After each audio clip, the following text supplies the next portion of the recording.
Welcome to the Place Changemakers podcast series, brought to you by Sport England and our Place partners.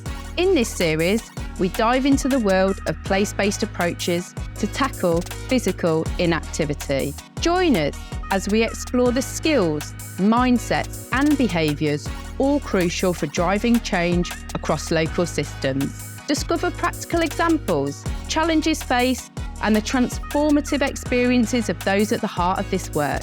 Tune in for insights and inspiration for your own journey towards positive change. You can also watch these episodes and access the transcripts by visiting www.sportengland.org/place partnerships. Welcome to the Place Changemakers podcast. I'm Kath Lord-Green, your host, and this is episode 3. Being a humble leader, influencing and enabling others. In this episode, we highlight the essential leadership skills and behaviours necessary for enabling systemic change. We hear insights and practical advice from people who are leading place-based systemic change, the resilience-building strategies they adopted, and how they adapted to unforeseen challenges to maintain momentum. Our guests today are Claire and Andy. Hi everyone, I'm Claire Tompkinson. I'm Strategic Lead for People and Leadership at GM Moving in Greater Manchester. We're the active partnership for Greater Manchester, one of 43 working as a network throughout the country.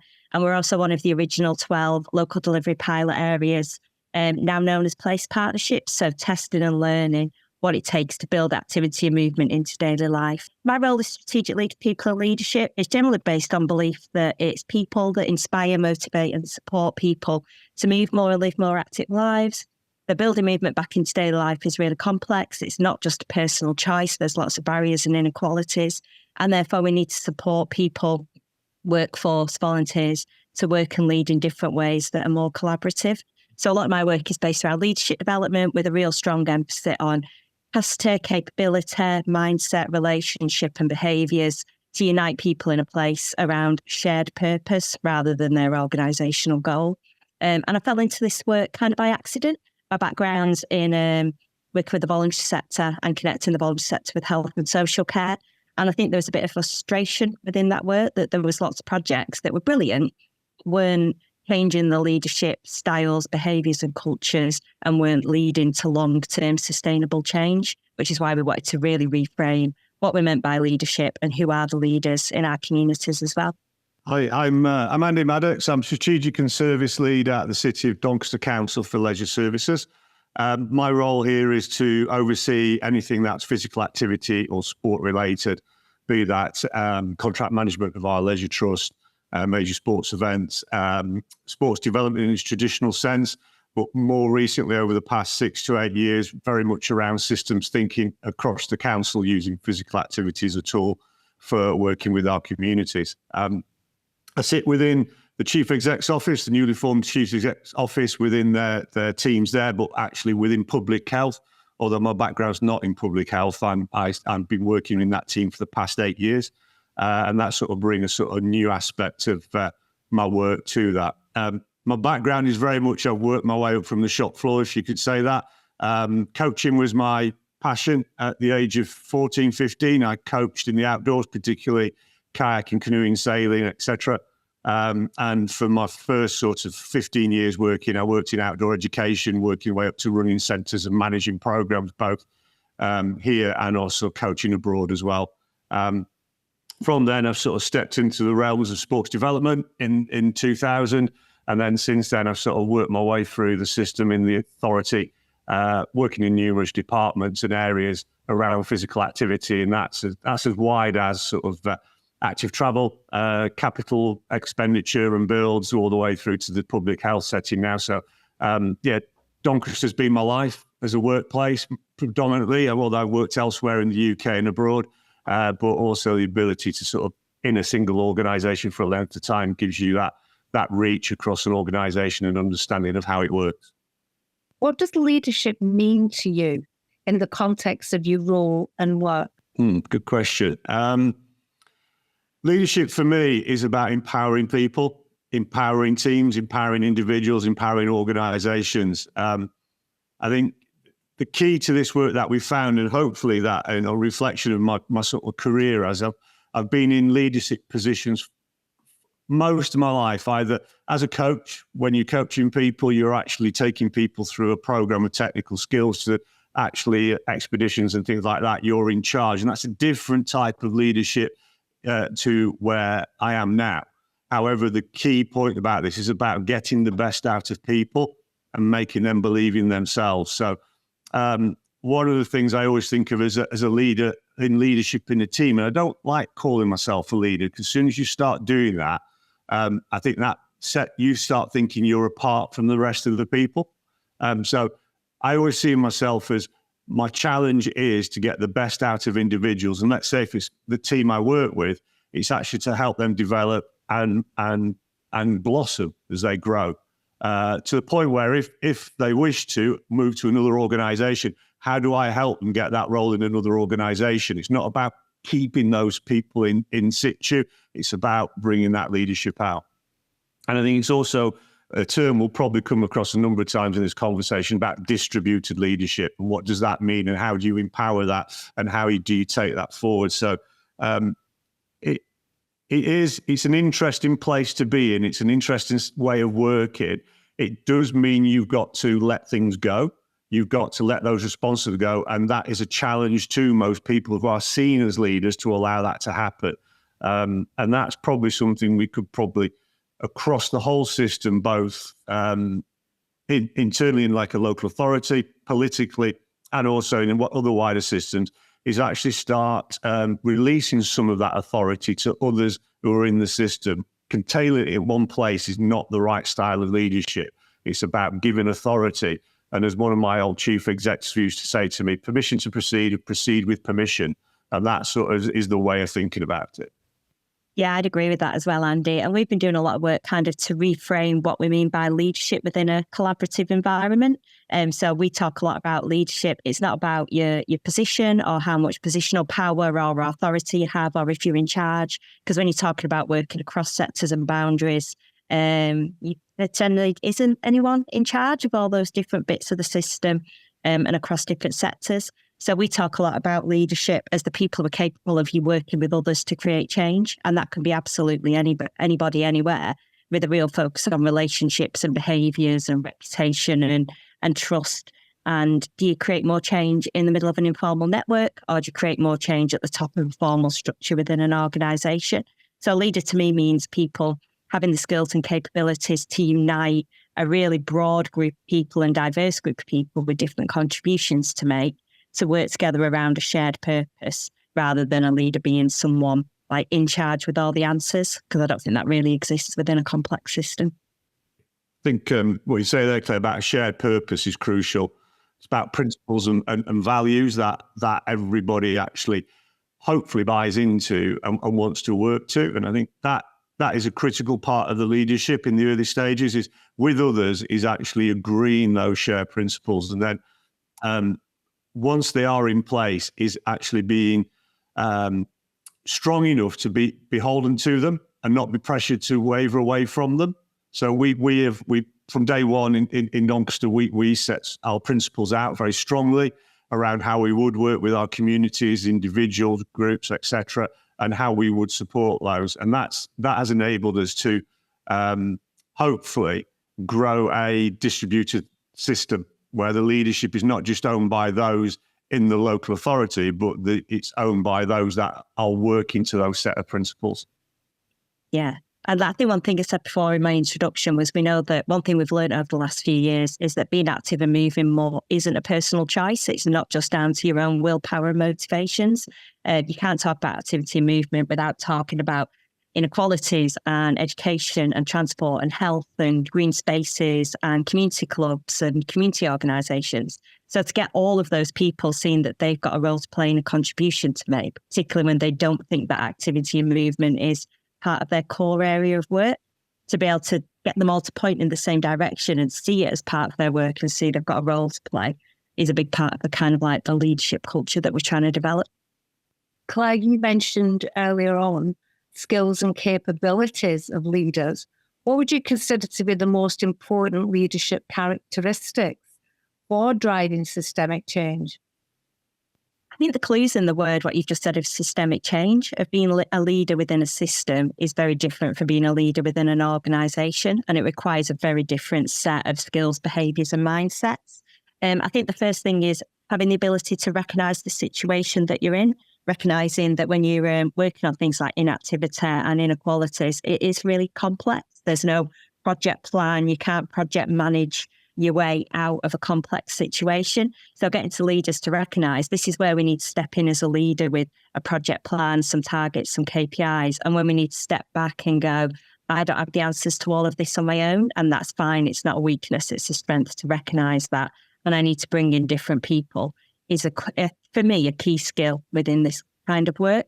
So recognising the situation you're in and understanding that it's complex and it's not complicated, and that needs a different set of leadership skills and behaviours.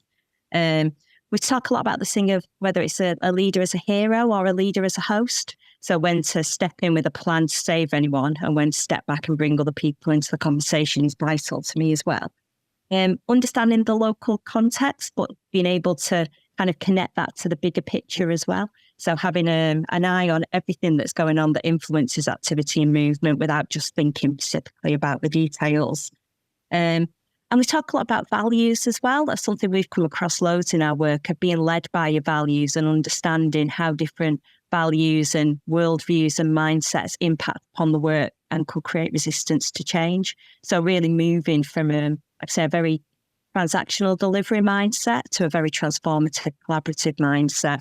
I think for a lot of people, it's a completely different way of working that they're just not used to. I'd agree with you there, Claire. I think one of the things that you said, hero to leadership styles to other styles. I think you have to be adaptive in this process. You have to be able to be a bit of a chameleon. But I would say most of my role is actually I'm there to sort of relationship manage and bring the connections together, and that's the style that you have to take. Although there is a point sometimes where decisions have to be made, and what we have to be very careful is when you bring a lot of people together is you can discuss the solution but not come up with a solution. And sometimes you just have to make a decision. Whether it's the right or wrong decision, you'll find out, but you use all the evidence, all the information on the table. And sometimes it is quite a difficult thing to do, to not try and step in immediately, but at some point you may have to do that. Say, right, we're going to follow this route and we're going to see if it works, but if it doesn't work, we can actually sort of step aside and have a think about it and learn from it. So it's that old adage, you know, if it doesn't work well, it's a learning experience, it's not a failure. And that is crucial in leadership. You never fail. What you always do is you learn from it and reset and try again. And that's, in some organizations, that's very difficult, I would imagine. I know in my organization many years ago, that would have been a very difficult position to be in, because failure was seen as you've not done your job well. Actually, it's not failure. You've learned something that the organization needs to take on board. And therefore, as a leader, then you can actually improve the system and improve yourself. So I think there's a key one there. The other thing that as leaders as well, we've got to be careful about is getting stuck in KPIs, you know, performance indicators, because when we do that, what we do is actually we deliver the system to the performance indicator and not actually deliver to what the need is. So for me, and you know, what I try and ask my team to do is, yes, sometimes we have to do that, particularly when it's led by, let's say, funding from the government, the very KPI driven. But it's about movement. Is the dial moving in the right way? Is things improving? And not just over 6 months or 12 months. And this is a key thing to consider as leaders in this. You're in for the long haul. And actually, that dial or that direction might not move significantly for quite a while, which puts you under significant pressure. So I think one of the attributes of being a leader in this is resilience and actually building confidence in yourself, which is hard to do initially, that actually what you're doing is the right thing. And actually over time, you will still see the difference made. It's not a quick win. So that at times can be quite difficult to sort of internally manage as an individual and externally express to sort of your seniors or other organisations at the same time.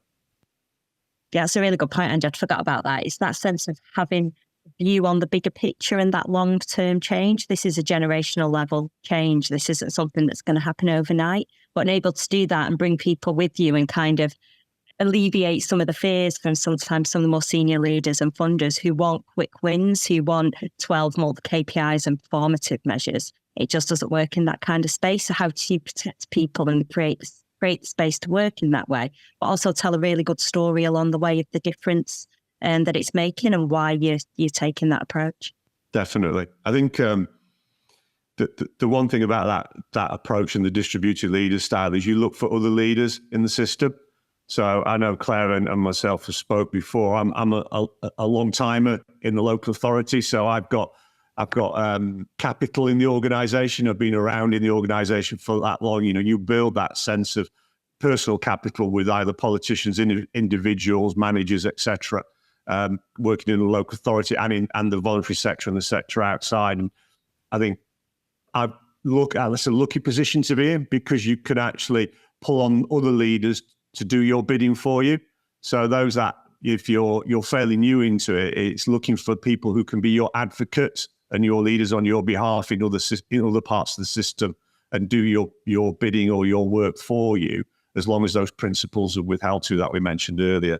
But it's an interesting one, because it does take time, this work. It really does take time. And that sometimes means you're under pressure, and sometimes you wonder if you're doing the right things, but you just sit tight and believe in it, particularly if you're working from a very strong evidence base.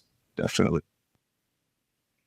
Do you think that's what gave you the confidence? You mentioned confidence earlier on, by working from that evidence base, and has that made your own style of leadership change and adapt over time? Giving you that confidence to lead in a different way. You're saying, Andy, that you've been in this area of leadership in different forms for a very long time. So how has your style evolved? How has it given you that confidence to actually know that it's the right thing to do? It's an interesting one, that, because you say about confidence. Confidence is one of the hardest things to have, I find. And I've dealt with a number of people in senior positions, and you always think they are very confident people and they know what's happening as leaders. And you get talking to them, and actually, as I get older, you sort of, you get a little bit more reflective, and you actually start to think, chief execs that I work with, in my organisation or others, once you get to know them more on a personal relationship, they're just people that are in a job that's a little bit different to yours. They tend to have the same worries, the same concerns. They ask you, when they start asking you for advice, then you realise they are just normal people, to be honest. But they've obviously got bigger pressure sometimes on them. So I think the way I've adapted over time is I've been more reflective, and I would advise people, if they're getting into sort of leadership like this or any form of leadership, is be really reflective on it, but not be hard on yourself. I think when you're a young leader or a young person in responsibility, you're quite hard on yourself because it hasn't worked quite well. And actually, again, I've reflected a lot on quite a few leaders, but there's a few in life that have influenced me. And one of them said to me when they tasked me to do something, says, right, the same one that says permission to proceed and proceed with permission, he said, right, I want you to do a piece of work, a big piece of work I want to do. She said, first of all, don't do anything illegal. Secondly, don't overspend, but if you're going to overspend, let me know. And thirdly, if you're struggling at all, come to me and I'll get you some help. That was it. And I think once you're given that sort of very loose authority, it sort of gives you that confidence. But I think through my career and the way my style's changed is I've also I go back to reflect on what support I've not had. So what support do I need to give to the people I'm trying to coach and mentor now? And that is the key to me, because there are times in your career when you think, crikey, I could have done with some support there, and it's lacking. Or it was a very old-fashioned autocratic style of leadership you were being dealt with. And that's not what we should be in. But I think also I draw on my very early skills. in the outdoors, knowing that, and we've discussed this previously, Claire, myself, and others, where I always work on the principle: make a decision. You never make a decision that is going to be negative. You make a decision on your best experience and evidence. And as long as you're faithful to that decision and you're doing it for the best will in the world, you've made the right thing. As I said earlier, you can always change it. So I would say to leaders or people going through this process, once you've worked with people and you've got that responsibility and you've got people who give you that confidence and are confident in you, do make the decisions. And also be honest and open that if it's not the right decision, you can go back and put your hands up. Sorry, yeah, it wasn't right. We've learned something from that. Let's try again. And actually, a number of times, it's other people have already confirmed what the decision is that you're going to make. You know, you're there, they're actually talking to you and they're saying, listen, we should be doing this. And it just reaffirms what you've already decided. Because if you're connected to your communities, if you're connected to your organizations, you should all be thinking on a very similar level and a very similar way of solving problems going forward. So I think that's a confidence boost for you when you actually make the decision. Everybody goes, well, yeah, I was thinking about that as well. You know you're on the right track. For me as well, I don't know about you, Andy, but I think my view of leadership and the way I've thought about leadership has changed completely over probably about the last 10 years. I mean, I'm from a very working class background. I grew up in Salford. And I think I grew up with a real sense of leadership was a very small number of very clever, very senior people. And that absolutely was not me or people like me in my community at all. And I spent probably the first 20 years of my career completely avoiding any conversation about leadership, avoiding it massively, of just thinking, that's not me. That's those clever people in charge, command and control. They tell people what to do.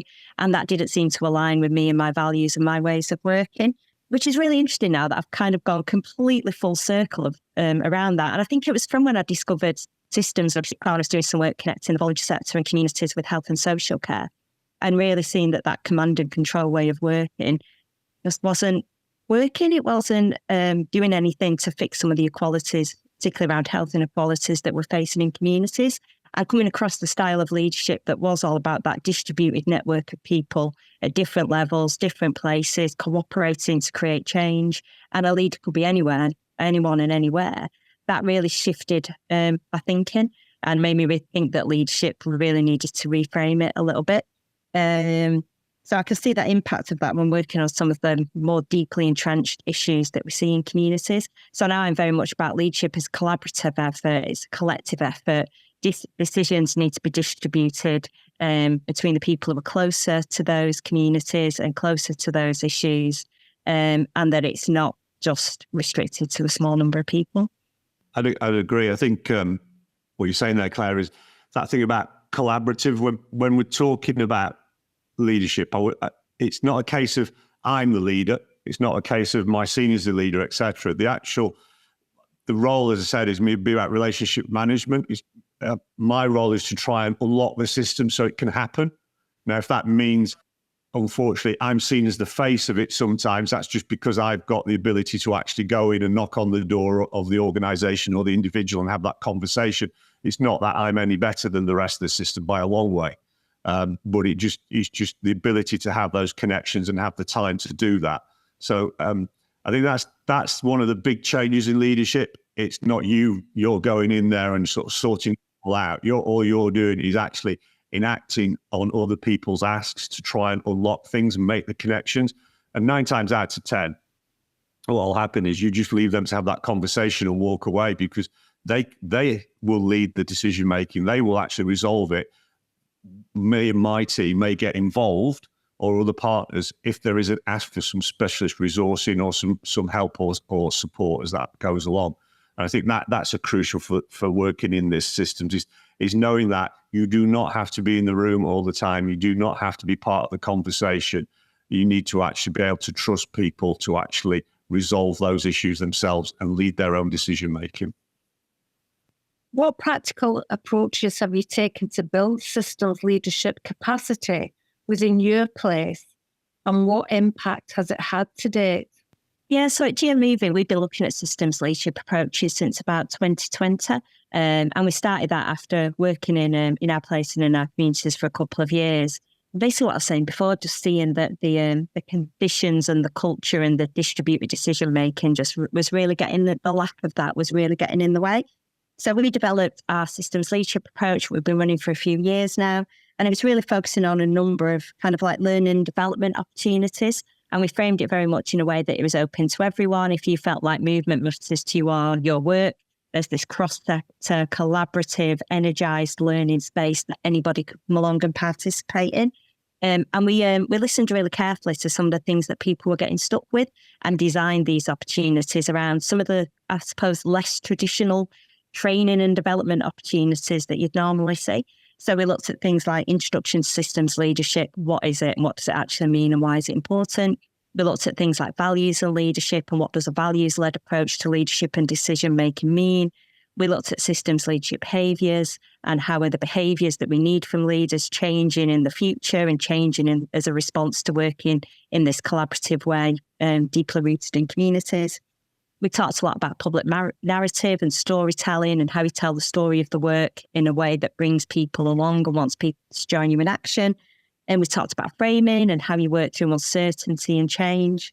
And we found over even the last year alone, hundreds of organisations and individuals coming along to participate in that across sport, local authority, health, transport, voluntary sector, community leisure.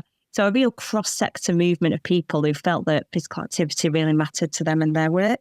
And one thing we found from that over the last couple of years is a massive increase in people's relationships, confidence, understanding, the knowledge, the skills, the motivation, the sense of purpose, and a real sense of we can do this, we can work in different ways in our communities because we feel part of a supported network with new allies working alongside us.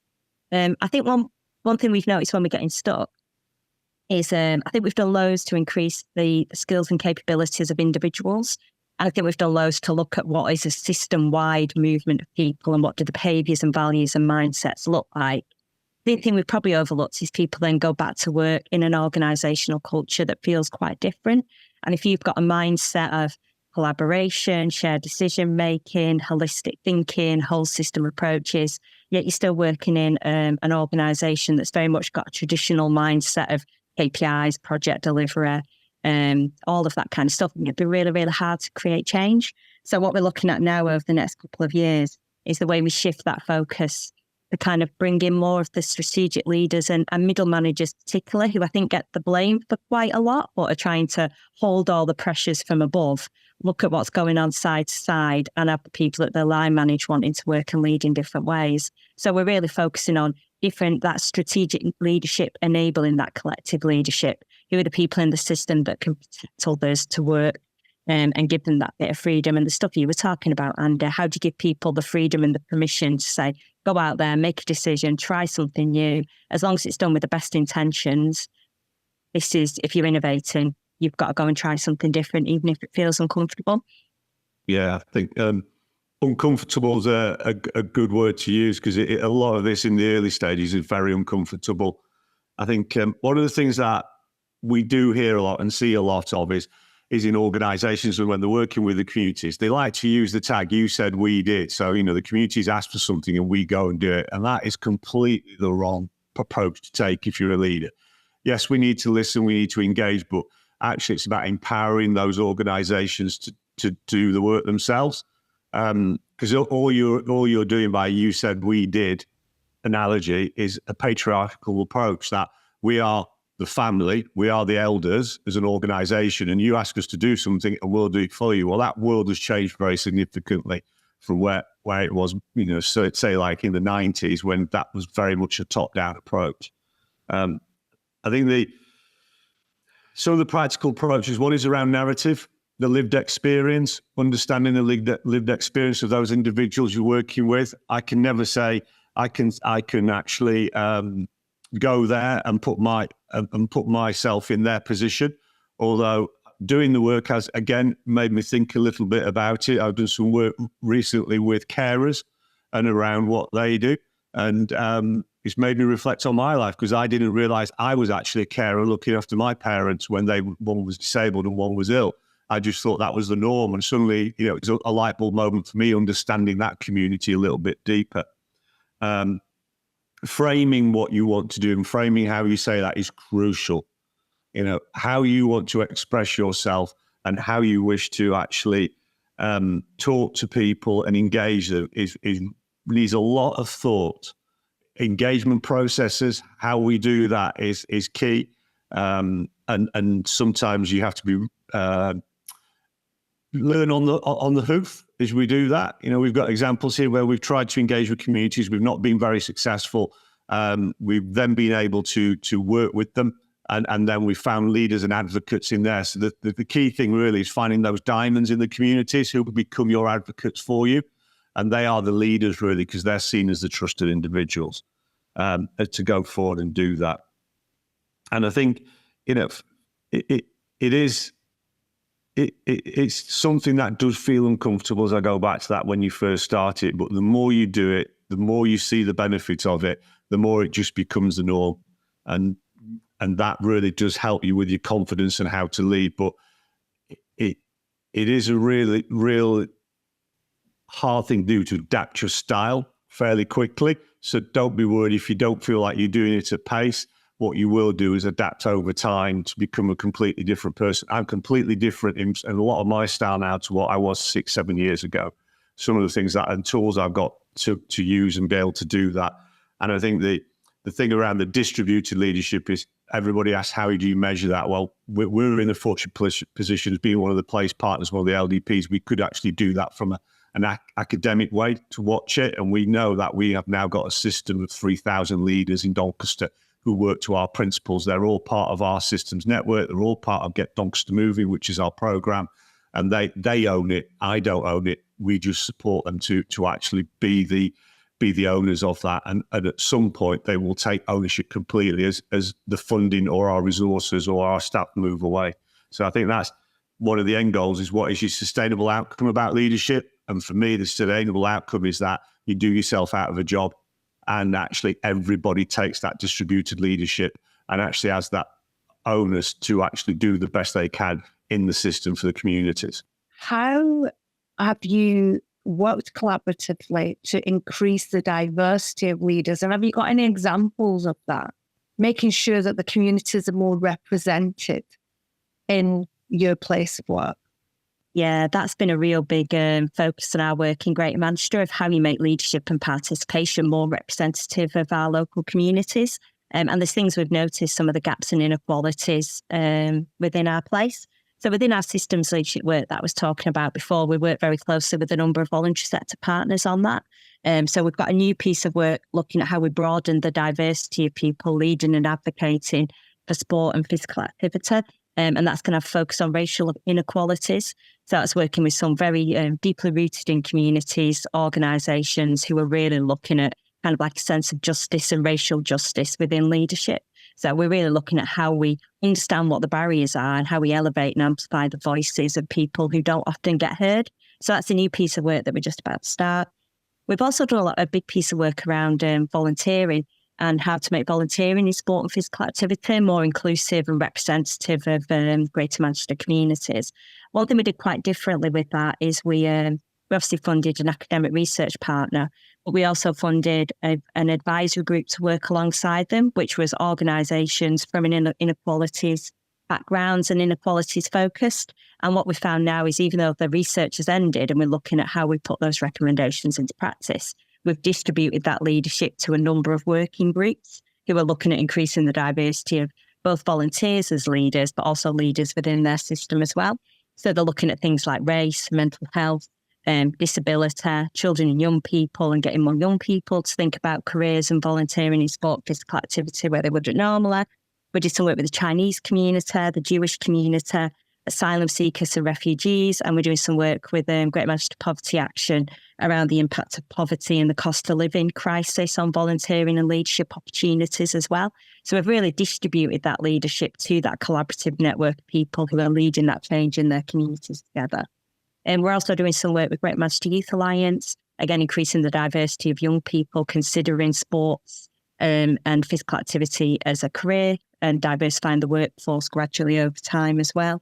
And we're also going to start some work around our trans and non-binary communities, particularly around gender diverse communities and people who you don't see represented in those leadership positions and people who face some of the biggest barriers and inequalities to activity and movement as well.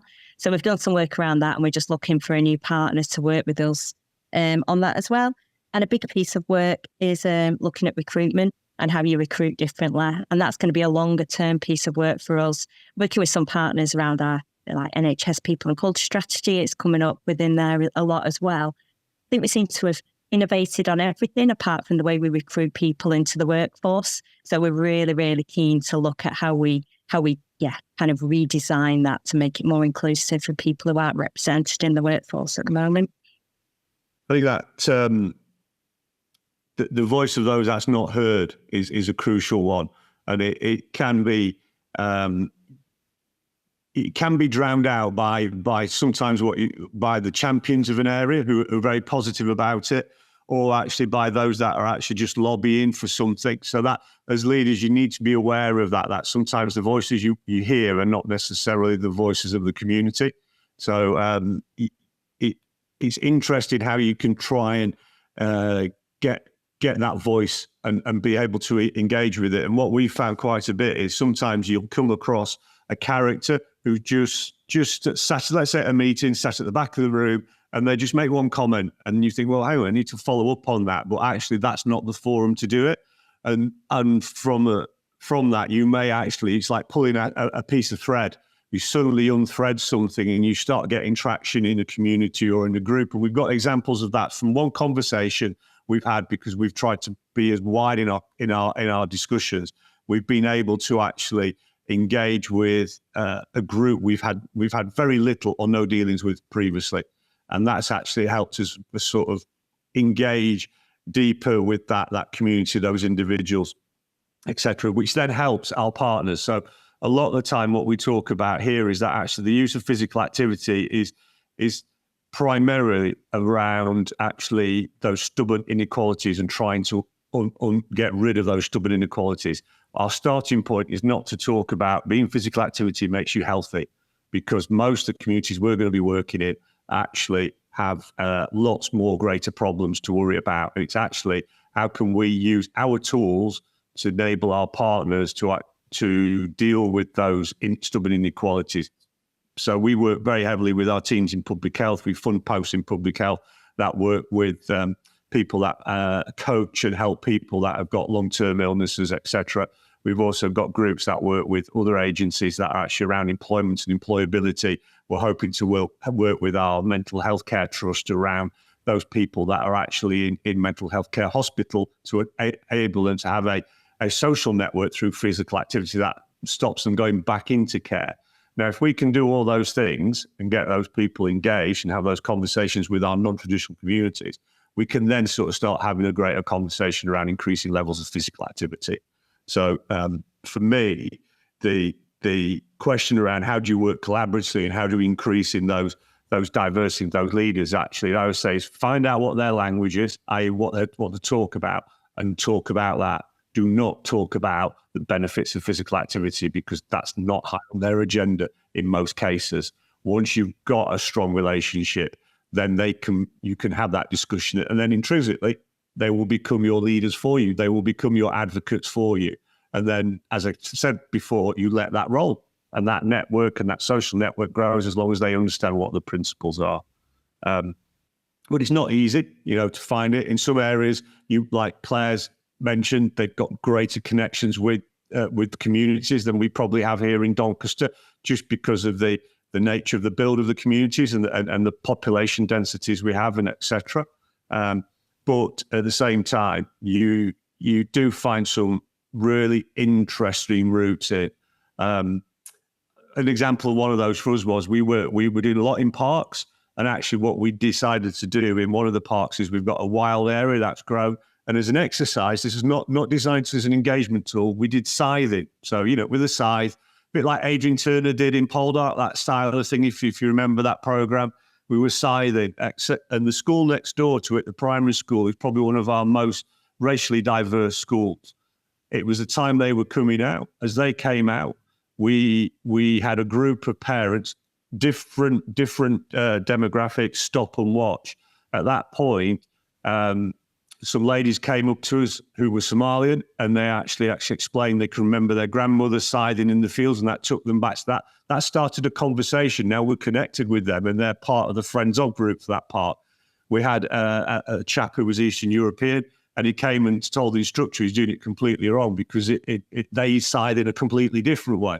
That led to another conversation. Now that gentleman is now part of the Friends of group. So what I'm trying to say there is, leaders, you've got to look for those opportunities that are potentially not manufactured to engage, but do engage, and grab them, because that's probably what we call the spark of the moment, the enlightenment moment, where you can have that conversation rather than making it formal, which most people are a little bit wary of, to be honest.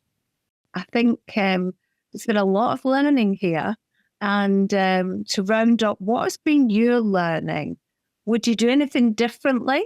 And what are you still learning? Oh, crikey. What would I do differently? Lots of things differently. It's like that letter to a younger self, isn't it? What would you write as a letter to a younger self? However, if you did that and did it differently, you wouldn't be the person you are now. So I think that, as I think I reflect on it and think, if you sat here and talking about it, it flashes through your mind all those cringing moments in life where you've done something wrong or made a mistake. Well, that makes you who you are, and that makes you the leader you are. So there are a number of things I would do differently. I think the one thing that always plays on my mind is the imposter syndrome. You always think, a bit like Claire, I left school with not very many qualifications. I haven't got O levels. I'd never went to university, etc. I've just worked my way up. And you meet all these clever people, and actually you start thinking, well, they're a lot better than you. No, they're just equals. They're just equals. They may have more knowledge in a certain area than you, but you've got more knowledge in the others. So, and I've got friends whose husbands and wives are very successful people. When I speak to them, they always feel they shouldn't be in that position because how have they got there? So what I would say is, for me, that never goes away. It just gets a little bit easier as you reflect on things. So don't be worried you think you shouldn't be there. If you feel you're doing the right thing and you're passionate about it, and say you're not doing anything wrong, you're just trying to do the best you can, then you're in the right place. So that's one of my pleas to leaders, is never think you're not in the right place if you are passionate about what you're doing. But you could always change the way you do it. You could always listen and learn and take advice. And I think that's the one thing I've become more receptive to as I've gone through this, is actually not that I thought I knew it all, but I was just got my head down and doing things. And then what I'm very conscious now is I'm more receptive to ideas. I'm more receptive to actually people talking to me, and actually I want criticism as well as compliments. And also at the same time, I realize that the team I've got and the people I work with, not just in my organization, elsewhere, are extremely talented and very good. The communities I work with have got a lot of talent. They've just fallen on hard times, some of these people or organizations, and they need help, but they're the ones that actually make the change. And I'm in a very, very lucky position that most of my life's been in the public sector. So I've been a public servant. And actually, it's quite a privileged position to be in when you start thinking about it. It's actually you're working for the people to help them. Yeah, and that, for me, is the main thing, is who is my boss? My boss is the people out there, because I work within a political system and they vote in the people that make the decisions in my organisation. And ultimately, that's both a career, but it's also a way of thinking as you go forward in life. And I think if you just try and do your best as your leader, not forgetting that, you've got certain things you have to deliver and deal on, that's the best you can do. And if that develops you as an individual, do it, but always have an inquisitive mindset. That's the key thing. Ask questions, challenge yourself, and try and unpick that thread. Sometimes go, well, why does that happen? Let's explore that. Let's think about it. But you never fail. You just learn. That's the one thing. Yeah, I think for me, that combination of reframing. Someone said to me once, you don't fail, you just learn how to do things differently really quickly. And I've always really liked that. I think one thing for me, that's something we talk about a lot in our introduction to systems leadership sessions, is people don't resist change. They resist the loss associated with that change. And if you think about the traditional ways of working that we've had for decades, really, shifting from traditional management structures to ways of working built on relationships and networks and trust, and switching from top-down delegation to shared decision-making, and moving from command and control to empowerment and co-creation and co-production. These things are quite significant shifts in the way that we've been funded and paid to do work over the last few decades. So I think for me, our main learning is that's really difficult.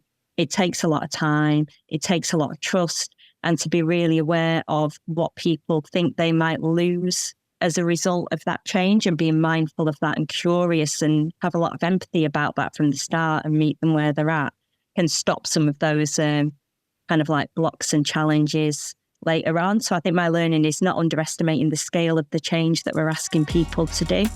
Thanks for joining us for this episode of the Place Changemakers podcast series. Remember though, conversation doesn't have to end here. Check out our other episodes and take a look at our online resources by visiting www.sportengland.org/place partnerships. Why don't you come and join our community of learning, where we'll keep you connected to the latest thinking and learning being surfaced by places. So until next time, stay curious and keep exploring.